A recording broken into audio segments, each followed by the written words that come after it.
सम्पूर्णलाई नमस्कार। म विशाल पौडेलको तर्फबाट आज पुरानो जिजु बाजेको पालाको त्यो पँधेरो हुन्छ नि, पानी पँधेरो, त्यो सफा गर्नको लागि जाँदैछु र साथमा गोरु बाख्रा पनि लिएर हिँडिरहेको छु चराउनको लागि।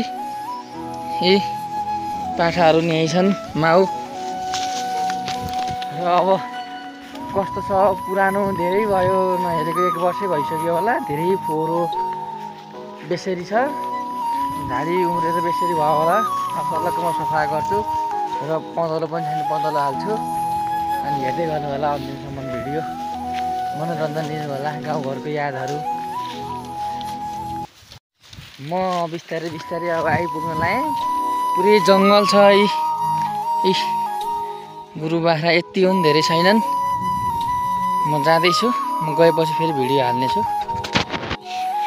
ल हेर्नु गाइजहरू, सबै यहाँ गोरु यहाँ छ, हाम्रो धारो यहाँ हो। यहाँ पुरानो छ, अब सफा गर्नु बाँकी छ। ल हेर्नुहोस्, यस्तो छ अहिले।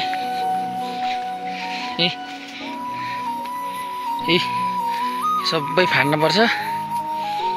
पुरानो कुलो यहाँ छ। यहाँ अब यी धारो यहाँ यस्तो छ।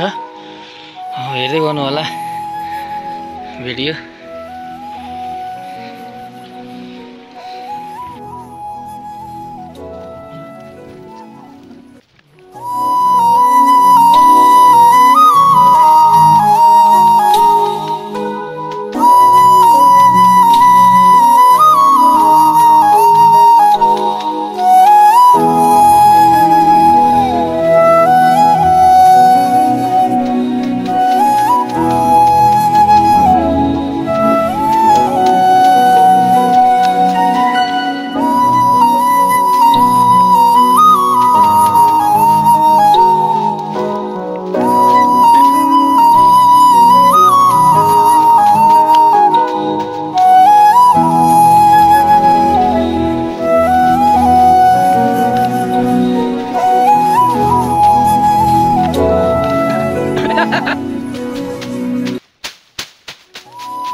ल हेर्नु गाइजहरू कुलो रेडी भइसक्यो अब कस्तो थियो वहीँसम्म नै वहीँबाटै आँसु पानी हो सिरनबाटै मैले भनेको थिएँ नि गाइज आज मेरो काम कति गर्छु त्यति गर्छु भनेर देखिहाल्नु भयो कति काम गरेँ भने त आजको भ्लग यति नै बाइ